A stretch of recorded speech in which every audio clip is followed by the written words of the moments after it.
అన్నిటికంటే ముందు కుజదోషం అని ఎక్కువగా మాట్లాడుతూ ఉంటారు కదా, అసలు కుజదోషం అంటే ఏంటి? కుజదోషం ఉన్న వాళ్ళకి పెళ్ళిళ్ళు కావట్లేదు, దాని గురించి కొంచెం చెప్పండి.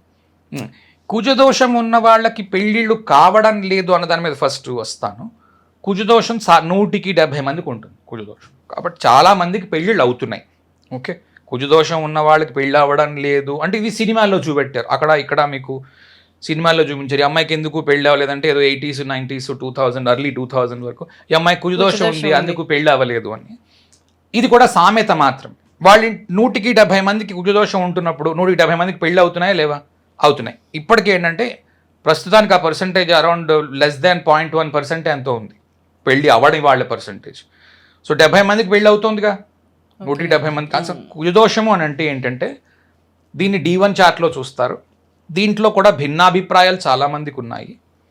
D1 చార్ట్లో లగ్నము, ద్వితీయము, చతుర్థము, షష్టమము, అష్టమము, వ్యయము ఈ జాగాల్లో కుజుడు ఉండడాన్ని కుజదోషము అని అంటున్నారు. దీని వలన ఇది ఇండియా మొత్తము ఒక్కో ఊళ్ళో ఒక్కో పేరుతో పిలుస్తారు. అరబ్ వాళ్ళు దీన్ని సెవ్వాయి దోషం అంటారు, తెలుగు వాళ్ళు కుజదోషం అంటారు, హిందీ వాళ్ళు మాంగ్లిక్ అంటారు. ఒక్కో ఊళ్ళో ఒక్కో పేరు ఉంది, కానీ అందరిది ఇదే ఫాలో అవుతున్నారు. చిన్న వ్యత్యాసం ఏంటంటే ఇది లగ్నాత్తు, చంద్రాత్తు, శుక్రాత్తు కూడా చూసేవాళ్ళు ఉన్నారు. ఇంకైతే అందరికీ ఉన్నట్టే వస్తుంది, అందరికీ ఉన్నట్టే వస్తుంది. మరికొన్ని ఎక్సెప్షన్స్ ఉన్నాయి. కుజుడు నీచలో ఉన్నా, ఉచ్చలో ఉన్నా, స్వక్షేత్రంలో ఉన్నా అప్లికబుల్ కాదు అని కొందరి అభిప్రాయం. ఇది ఎక్కడ పూర్తి శాస్త్ర ప్రమాణం లేదు. నేను అయితే స్వంతంగా కుజదోషం మీద డిపెండ్ అయ్యి ఫలితాన్ని ఇవ్వడము లేదు. పూర్తి విశ్లేషణ చేసుకోండి జాతకానికి, అది అన్నిటికంటే ఇంపార్టెంట్. అంతేకాని మిడిమిడి జ్ఞానంతో ఇలా అంటున్నా నేను అన్యథ భావించవద్దు ఎవరు. ఇప్పుడు ఎగ్జాంపుల్స్ చూపిస్తారు కొంతమంది బాగా పెద్దవాళ్ళు ఉంటారు, ఇగో చూసేవా వీళ్ళకి కుజదోషం ఉంది అందుకు డివోర్స్ అయ్యింది, లేకపోతే కుజదోషం ఉంది అందుకు పెళ్ళి అవ్వలేదు. కౌంటర్గా ఒక 10 హోరోస్కోప్స్ నేను చూపిస్తాను. కుజదోషం ఉంది పెళ్ళి అయ్యింది, కుజదోషం ఉంది డివోర్స్ అవ్వలేదు, అయితే భార్యకు ఉంది కుజదోషం భర్తకి లేదు, బ్రహ్మాండంగా ఉన్నారు, ఏం ప్రాబ్లం లేదు. ఓకే, ఈ డిబేటు కొనసాగుతూ ఉంటుంది. కారణం ఏంటి అంటే లేని వాళ్ళకి మరి ఉండాలిగా. ఇప్పుడు రూల్ అప్లై చేస్తే rule should be common for all అంటారు, rule is one rule for all అంటారు. మరి అలా పనిచేయలేదుగా. కాబట్టి ఏదైనా చేస్తున్నప్పుడు బెస్ట్ ఏంటంటే ఓవరాల్ విశ్లేషణ చేయడం చాలా ఇంపార్టెంట్. అంతేగాని ఒక్క గ్రహం పట్టుకొని ఆ గ్రహం లగ్నాత్తువో చంద్రాత్తువో శుక్రాత్తువో చూసుకుని అందువలన పెళ్ళి అవ్వలేదనో అందువలన డివోర్స్ వచ్చిందనో అంత సులువుగా అయితే మాత్రం ఫలితం రాదు. ఓకే, అంత స్ట్రైట్ ఫార్వర్డ్గా అంత ఈజీగా ఫలితం అయితే రాదు.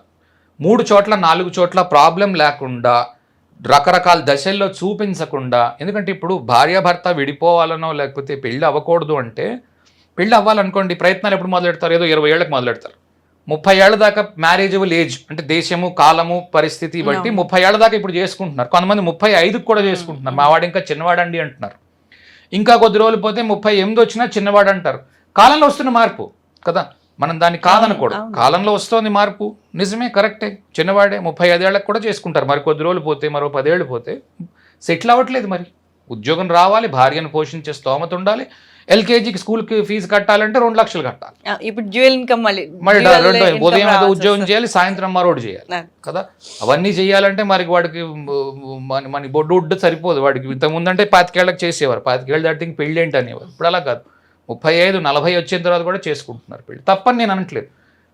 కాలము పరిస్థితి మారింది కనుక, ఆడపిల్లలు ఉద్యోగాలు చేస్తున్నారు కనుక, ఆడపిల్లలు ఉద్యోగాలు చేస్తున్న కాలంలో, రెండోది ఎల్కేజీ స్కూల్ ఫీజులు లక్షలు కోట్లు కడుతున్న కాలంలో తప్పవు ఇవన్నీ చూసుకోకుండా.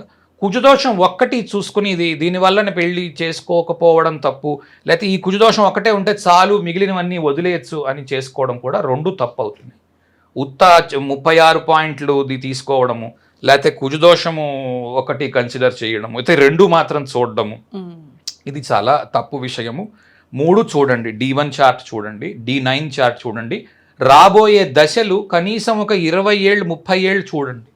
చాలా కేసులు 10 ఏళ్ళు తర్వాత 12 ఏళ్ళు తర్వాత, కోవిడ్ టైంలో భార్యాభర్త ఖాళీగా ఇంటి దగ్గర కూర్చున్నారు, 15 ఏళ్ళు అయింది పెళ్ళై, సరదాగా డివోర్స్ తీసుకునే రేంజ్లో ఉన్నారు చాలామంది ఉన్నారు. అలాంటి వాళ్ళు లేని వాళ్ళు లేరు. అంటే సరదానే అని కాదు, కూర్చున్నారు, ఏదో మాట పెరిగింది, డివోర్స్ దాకా వెళ్ళింది. 15 years. అది దశ రిలేటెడ్ అంటారా? దశ నవాంశ D1 మూడిట్లోనే ఉంటుంది అన్ని అప్పుడు ఇంకా అది కూడా అప్పుడు కూడా మూడింట్లోని వస్తుంది. దశ మాత్రము అప్పుడు చూపిస్తుంది, టైమింగ్ వేరేట్ అప్పుడు ఉంటుంది, కానీ ఇద్దరికి ఆ టైంలో చూపిస్తుంది. అది గొప్పతనం. ఓకే, ఇది సమాధానం. ఇప్పుడు ఈ కుజదోషం పేరు చెప్పుకొని లక్షల్లో వేలల్లో ఛార్జెస్ వసూలు చేస్తూ శాంతి పూజలను చేస్తూ ఉంటాం కదా స్వామి, అవి ఎంతవరకు ఫలిస్తాయి అంటారు? లేదు అంటే కనుక మన జనాల భయాన్ని క్యాష్ చేసుకుంటూ బిజినెస్ చేసుకుంటున్నారంటారా? ఏమని చెప్తారు దాన్ని? రెండు సరే అని అంటాను. ఓకే, ఒకటి జనాల యొక్క భయాన్ని క్యాష్ చేసుకునే వాళ్ళు ఉన్నారు. రెండు, ఎంతో కొంత ఖర్చు పెడితే తప్ప సాల్వ్ కాని ప్రాబ్లమ్స్ ఉన్నాయి, వాటికి తగ్గ రెమెడీస్ ప్రజలు చేస్తున్నారు. కనుక పూర్తిగా ఇది తప్పని పూర్తిగా అది తప్పని నేను చెప్పలేను, కానీ ఏ పరిహారం చేసినా మీ స్తోమతలో ఉండేటట్టు చేసుకోవడానికి లఘువులో కూడా ఉన్నాయి చాలా.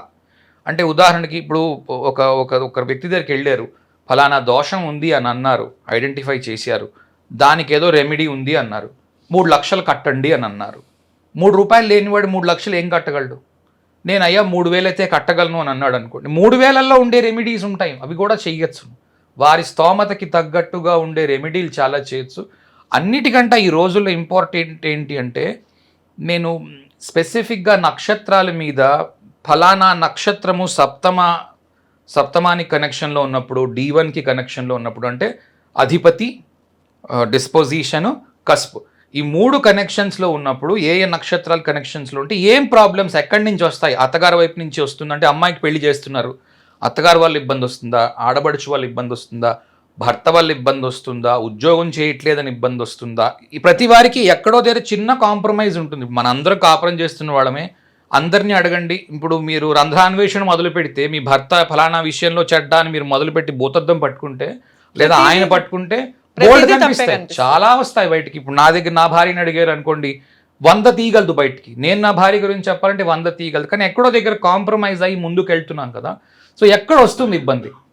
ఆ భాగాన్ని నువ్వు స్పృశించక, ఇప్పుడు ఫర్ ఎగ్జాంపుల్ ఫలానా వ్యక్తికి అక్కడ కోపం వస్తుంది అని మనకు తెలిస్తే, ఈ ఫలానాది ముట్టుకుంటే, ఆ విషయం ముట్టుకోకుండా మిగిలినవన్నీ బాగున్నాయనుకో. మనిషి, ఇప్పుడు ఒక మనిషి, మనం ఏం కంప్యూటర్లో రోబోట్లో కాదు. కంప్యూటర్ అనుకోండి అన్నీ పర్ఫెక్ట్గా ఉంటాయి, మనిషి ఎవరు పర్ఫెక్షనిస్ట్ ఎవరు ఉండరు. అలా ఉంటే ఇంకా ప్రమాదం. అవతల వ్యక్తి నుంచి కూడా అదే ఆశిస్తాడు. ఇప్పుడు రేపు ఉదయం నేను పర్ఫెక్షనిస్ట్ అనుకోండి, నా భార్య కూడా పర్ఫెక్షనిస్ట్ ఉండాలి, అన్నిట్లోని అన్ని రంగాల్లోని ఉండాలి. అలా ఉండడం కుదరదు. అలా ఉన్నా కూడా ప్రాబ్లమే కదా సార్, అలా ఉన్నా కూడా ఇబ్బంది, దానివల్ల గొడవ. కనుక అలా లేకుండా చూసుకో.